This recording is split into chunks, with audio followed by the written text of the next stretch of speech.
Primeiro livro dos Reis, capítulo 2. Os últimos conselhos de Davi a Salomão.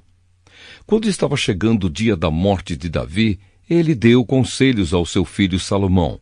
Davi disse: está chegando o dia da minha morte.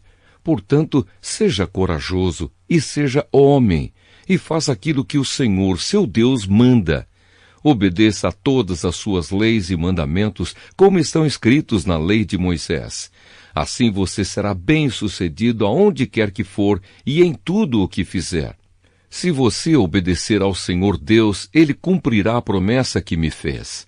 Ele me prometeu que os meus descendentes governariam Israel enquanto obedecessem cuidadosamente e fielmente aos seus mandamentos, com todo o seu coração e com toda a sua alma. Além disso, você sabe o que Joabe, cuja mãe é Zeruia, me fez. Ele matou os 2 comandantes do exército de Israel, isto é, Abner, filho de Ner, e Amassa, filho de Jéter. Você sabe como, em tempo de paz, ele os matou para vingar as mortes que eles haviam causado em tempo de guerra. Joabe matou homens inocentes, e agora eu sou o responsável pelo que ele fez, e estou sofrendo as consequências. Você sabe o que deve fazer. Não deixe que ele tenha morte natural. Mas seja bondoso para os filhos de Barzilai, que é de Gileade, e deixe que eles comam à sua mesa, pois foram bons para mim quando eu estava fugindo do seu irmão Absalão. Davi continuou: e não esqueça Simei, filho de Gera, da cidade de Baurim, no território da tribo de Benjamim. Ele me amaldiçoou duramente no dia em que fui a Maanaim. Porém, quando eu me encontrei com ele perto do rio Jordão, jurei em nome do Senhor que não o mandaria matar. Mas você é um homem sábio e não deve deixar que ele fique sem castigo. Você sabe o que deve fazer para que ele morra. A morte de Davi. Davi morreu e foi sepultado ao lado dos seus antepassados na cidade de Davi. Ele foi rei de Israel 40 anos. Governou 7 anos em Hebrom e 33 anos em Jerusalém. Salomão ficou no lugar de Davi, o seu pai, como rei, e o seu governo se fortaleceu muito. A morte de Adonias. Então Adonias, filho de Agite, foi visitar Batseba, a mãe de Salomão. Ela perguntou: a sua visita é de amigo? É sim, respondeu ele, e continuou: eu quero lhe dizer uma coisa. Diga, disse ela. E Adonias disse: a senhora sabe que sou eu quem deveria ser o rei e que todos esperavam isso em Israel. Mas as coisas aconteceram de modo diferente, e o meu irmão se tornou rei porque essa era a vontade de Deus, o Senhor. Agora vou lhe fazer só um pedido, e peço que a senhora me atenda. O que você quer? Perguntou Batseba. E ele disse: peça ao rei Salomão que me dê Abissag, a moça de Sunem, para ser minha mulher. Eu sei que Salomão não deixará de atender um pedido seu. Está bem, respondeu ela. Eu vou falar com o rei por você. Então Batseba foi falar com o rei em favor de Adonias. Salomão se levantou para recebê-la e se inclinou diante dela. Depois sentou-se no seu trono e mandou que trouxessem um trono para Batseba, e ela se sentou do lado direito do rei. Aí Batseba disse: tenho um pequeno pedido para lhe fazer. Por favor, não recuse. E o rei disse: pode pedir, minha mãe, eu não recusarei. Batseba disse: dê Abissag em casamento ao seu irmão Adonias. Por que é que a senhora está pedindo Abissag para Adonias? Perguntou Salomão. A senhora deveria pedir que eu dê a ele também o reino. Afinal, Adonias é o meu irmão mais velho e o sacerdote Abiatar e Joabe estão do lado dele. Aí Salomão jurou pelo Senhor Deus assim: que Deus me castigue e em dobro se eu não fizer Adonias pagar com a vida por ter feito esse pedido. O Senhor Deus me firmou no trono do meu pai Davi. Ele cumpriu a sua promessa e deu o reino a mim e aos meus descendentes. Juro pelo Deus vivo que Adonias morrerá hoje mesmo. Então o rei deu ordem a Benaías, e ele foi, atacou Adonias e o matou. A morte de Joabe. Depois o rei Salomão disse ao sacerdote Abiatar: vá para suas terras em Anatote. Você merece morrer, mas eu não vou mandar matá-lo hoje porque você, quando estava com o meu pai Davi, era o encarregado da Arca da Aliança e passou pelas mesmas dificuldades pelas quais o meu pai passou. Depois Salomão dispensou Abiatar do serviço de sacerdote de Deus e assim fez com que acontecesse o que o Senhor Deus tinha dito em Siló a respeito do sacerdote Eli e dos seus descendentes. Joabe soube do que aconteceu. Ele havia passado para o lado de Adonias, porém não havia passado para o lado de Absalão. Então fugiu para a tenda da presença do Senhor Deus e ficou segurando nas pontas do altar. Contaram ao rei Salomão que Joabe havia fugido para a tenda e estava ao lado do altar. Aí ele mandou um mensageiro perguntar a Joabe por que havia fugido para o altar. Joabe respondeu que havia fugido para o Senhor Deus porque estava com medo de Salomão. Então Salomão mandou que Benaías fosse matar Joabe. Benaías foi até a tenda de Deus e disse a Joabe: o rei mandou você sair daí. Não saio, respondeu Joabe. Eu morrerei aqui. Então Benaías voltou e contou ao rei o que Joabe tinha dito. Aí Salomão ordenou: faça o que lhe disse, mate-o e sepulte-o. Assim nem eu nem os descendentes do meu pai Davi seremos mais considerados culpados pelo que Joabe fez quando matou homens inocentes. O Senhor Deus castigará Joabe pelos assassinatos que cometeu sem o conhecimento do meu pai Davi. Sem o meu pai saber, Joabe matou 2 homens que eram inocentes e que eram melhores do que ele: Abner, comandante do exército de Israel, e Amasa, comandante do exército de Judá. O castigo pelo assassinato desses 2 homens cairá para sempre sobre Joabe e sobre os seus descendentes. Mas o Senhor sempre dará prosperidade aos descendentes de Davi que forem reis depois dele. Então Benaías foi até a tenda de Deus e matou Joabe. Ele foi sepultado na sua propriedade em campo aberto. O rei pôs Benaías como comandante do exército no lugar de Joabe e colocou o sacerdote Zadok no lugar de Abiatar. A morte de Simei. Depois o rei Salomão mandou buscar Simei e disse: faça uma casa para você aqui em Jerusalém. Fique morando nela e não saia da cidade. E fique sabendo que no dia em que você sair e atravessar o ribeirão Cedron, você será morto e a culpa será somente sua. Está bem, ó rei, respondeu Simei. Eu prometo fazer o que o Senhor está mandando. E ele ficou morando em Jerusalém por muito tempo.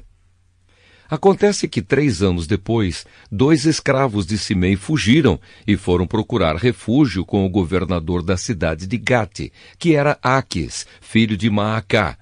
Simei ficou sabendo, por isso selou o seu jumento e foi até Gate falar com Aquis a fim de procurar os seus escravos. Ele os achou e os levou de volta para casa. Quando Salomão soube do que Simei havia feito, mandou buscá-lo e disse: eu fiz você jurar em nome do Senhor que não sairia de Jerusalém. Eu lhe avisei que se fizesse isso, você certamente morreria. Você concordou com isso e disse que me obedeceria. Então por que é que você quebrou o seu juramento feito em nome do Senhor e desobedeceu a minha ordem? Você sabe muito bem de todo o mal que fez a Davi, meu pai. O Senhor Deus fará com que a sua maldade caia sobre você mesmo, porém me abençoará e fará com que o reino de Davi fique seguro para sempre. Aí o rei deu ordem a Benaías e ele saiu, atacou Simei e o matou. E assim Salomão controlou completamente a situação do seu governo. Primeiro livro dos Reis, capítulo 3. Salomão pede sabedoria a Deus. Salomão fez um acordo com Faraó, rei do Egito, casando com a sua filha. Ele a levou para morar na cidade de Davi, até que acabasse a construção do seu palácio e a construção do templo e das muralhas em volta de Jerusalém. Ainda não havia sido construído um templo para Deus, o Senhor, e por isso o povo ainda continuava oferecendo sacrifícios em vários altares, nos montes. Salomão amava o Senhor e seguia os conselhos de Davi, seu pai, mas também matava animais e os oferecia em sacrifício em vários altares nos montes. Certa vez, Salomão foi a Gibeão oferecer sacrifícios, porque naquele lugar estava o altar mais famoso de todos. No passado, ele havia queimado ali 1000 animais como sacrifício a Deus. Naquela noite, o Senhor Deus apareceu num sonho a Salomão e perguntou: "O que você quer que eu lhe dê?" Ele respondeu: "Tu sempre mostraste grande amor por Davi, meu pai, teu servo, e ele era bom, fiel e honesto para contigo. Tu continuaste a mostrar a ele o teu grande e constante amor, e lhe deste um filho que hoje governa no lugar dele. Ó Senhor Deus, tu deixaste que eu ficasse como rei no lugar do meu pai, embora eu seja muito jovem e não saiba governar. Aqui estou eu, no meio do povo que escolheste para ser teu, um povo que é tão numeroso que nem pode ser contado. Portanto, dá-me sabedoria para que eu possa governar o teu povo com justiça e saber a diferença entre o bem e o mal. Se não for assim, como é que eu poderei governar este teu grande povo?" Deus gostou de Salomão ter pedido isso e disse: "Já que você pediu sabedoria para governar com justiça, em vez de pedir vida longa, ou riquezas, ou a morte dos seus inimigos, eu darei o que você pediu. Darei a você sabedoria e inteligência, como ninguém teve antes de você, nem terá depois. Mas lhe darei também o que não pediu. Durante toda a sua vida, você terá riquezas e honras, mais do que qualquer outro rei. E se você me obedecer e guardar as minhas leis e os meus mandamentos, como fez Davi, o seu pai, eu lhe darei uma vida longa." Quando acordou, Salomão compreendeu que Deus havia falado com ele no sonho. Então foi para Jerusalém, ficou diante da Arca da Aliança e apresentou a Deus ofertas de paz e sacrifícios que foram completamente queimados. Depois deu uma festa para todas as autoridades. Salomão julga um caso difícil. Certo dia, 2 prostitutas apresentaram-se diante do rei Salomão e uma delas disse: "Ó rei Salomão, eu e esta mulher moramos na mesma casa. Eu dei à luz um menino e ele estava lá comigo. 2 dias depois do nascimento do meu filho, ela também deu à luz um menino. Somente nós 2 estávamos na casa. Não havia mais ninguém lá. Uma noite ela rolou sem querer sobre o seu filho e o sufocou. Então levantou-se durante a noite enquanto eu dormia, pegou o meu filho e o colocou na cama dela. Depois colocou o menino morto nos meus braços. No outro dia de manhã, quando eu me levantei para dar de mamar ao meu filho, vi que estava morto. Porém, quando reparei bem, percebi que não era o meu filho. Mas a outra mulher disse: "Não é verdade. Pelo contrário, meu filho é o que está vivo, e o seu é o que está morto." E a primeira mulher respondeu: "Não é não. A criança morta é a sua, e a viva é a minha." E foi assim que discutiram na frente do rei. Então o rei Salomão disse: "Cada uma de vocês diz que a criança viva é a sua, e que a morta é da outra." Então mandou buscar uma espada, e quando a trouxeram, disse: "Cortem a criança viva pelo meio e deem metade para cada uma destas mulheres." A verdadeira mãe do menino, com o coração cheio de amor pelo filho, disse: "Por favor, Senhor, não mate o meu filho, entregue-o a esta mulher." Mas a outra disse: "Podem cortá-lo em 2 pedaços, assim ele não será nem meu nem seu." Aí Salomão disse: "Não matem a criança. Entreguem o menino à primeira mulher, porque ela é a mãe dele." Todo o povo de Israel soube dessa decisão do rei Salomão. E aí todos sentiram um grande respeito por ele, pois viram que Deus lhe tinha dado sabedoria para julgar com justiça. Primeiro livro dos Reis, capítulo 4. Os funcionários de Salomão. Salomão foi rei de todo o povo de Israel. Os seus altos funcionários foram estes: sacerdote, Azarias, filho de Zadoque; escrivães, Eliorefe e Aías, filho de Sissá; conselheiro do rei, Josafá, filho de Ailude; comandante do exército, Benaías, filho de Joiadá; sacerdotes, Zadoque e Abiatar; chefe dos administradores dos distritos, Azarias, filho de Natã; conselheiro particular do rei, o sacerdote Zabude, filho de Natã; encarregado dos servidores do palácio, Aissar; encarregado dos trabalhadores forçados, Adonirão, filho de Abdá. Salomão nomeou 12 homens como administradores dos distritos de Israel. Eles forneciam alimentos dos seus distritos para o rei e o seu palácio, e cada um deles tinha o dever de fazer isso durante um mês do ano. São estes os nomes desses 12 administradores e dos seus distritos: Ben-Ur, a região montanhosa de Efraim; Ben-Dequer, as cidades de Maás, Saalabim, Bet-Semes, Elon e Bet-Anã; Ben-Ezede, as cidades de Arubote e Socó e todo o território de Éfer; Ben-Abinadab, que era casado com Tafate, filha de Salomão, toda a região de Dor; Baaná, filho de Ailude, as cidades de Taanaque, Megido e toda a região que ficava perto de Bet-San, perto da cidade de Sartã, ao sul da cidade de Jezreel, até as cidades de Abel-Meolá e Joquimeão; Ben-Geber, a cidade de Ramote, na região de Gileade, e os povoados de Gileade, que pertenciam ao grupo de famílias de Jair, descendente de Manassés, e a região de Argobe, em Baçã, onde havia, ao todo,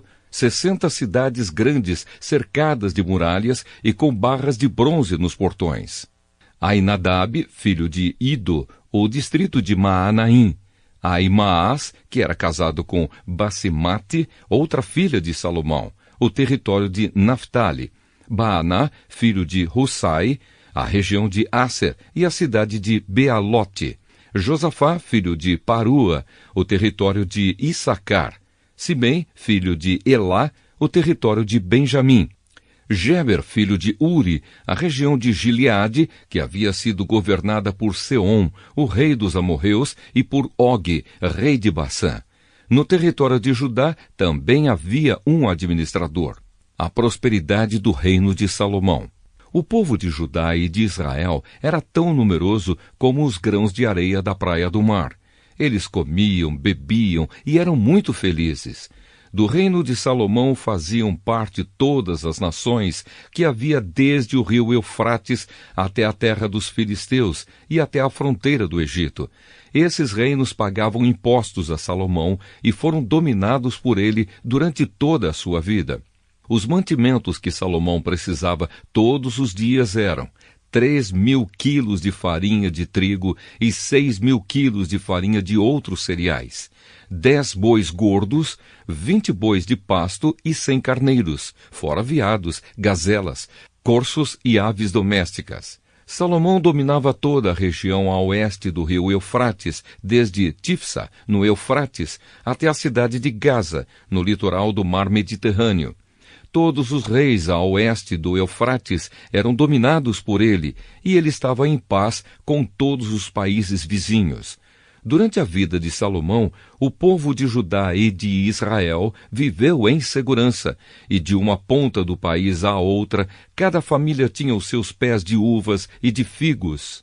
Salomão tinha 4.000 baias para os cavalos dos seus carros de guerra e 12.000 cavalos de cavalaria. Os seus 12 administradores regionais, cada um no seu mês, forneciam os alimentos que Salomão precisava para si mesmo e para aqueles que comiam no palácio. Os administradores não deixavam faltar nada. Cada um também fornecia sua parte de cevada e de palha, onde eram necessárias para os cavalos que puxavam os carros de guerra e para os animais de trabalho. Deus deu a Salomão sabedoria, entendimento fora do comum e conhecimentos tão grandes que não podiam ser medidos. Salomão era mais sábio do que qualquer homem do Oriente ou do Egito. Ele era mais sábio do que todos os homens, mais sábio do que Etã, o Esraíta, e do que Emã, Calcol e Darda, filhos de Maol. E a sua fama se espalhou por todos os países vizinhos. Ele escreveu 3.000 provérbios e compôs mais de 1.000 canções. Falou de árvores e plantas, desde os cedros do Líbano até o isopo, que cresce nos muros. Ele falou também dos animais, dos pássaros, dos animais que se arrastam pelo chão e dos peixes. Reis do mundo inteiro souberam da sabedoria de Salomão e mandaram pessoas para ouvi-lo.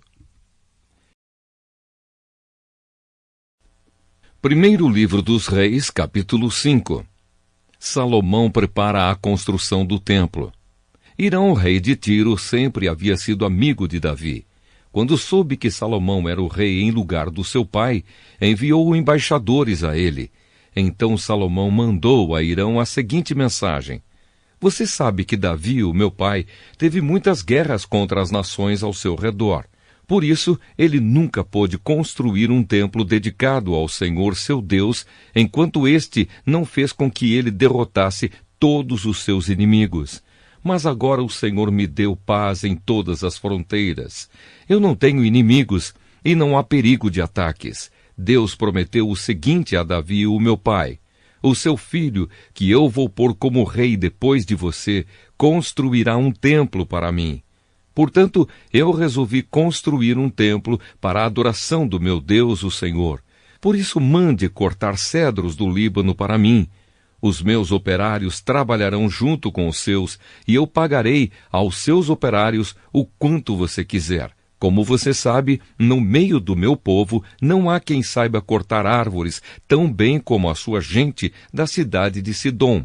Quando recebeu a mensagem de Salomão, o rei Hirão ficou muito contente e disse: Louvado seja hoje o Senhor, que deu a Davi um filho cheio de sabedoria para ficar no lugar dele, como rei daquela grande nação.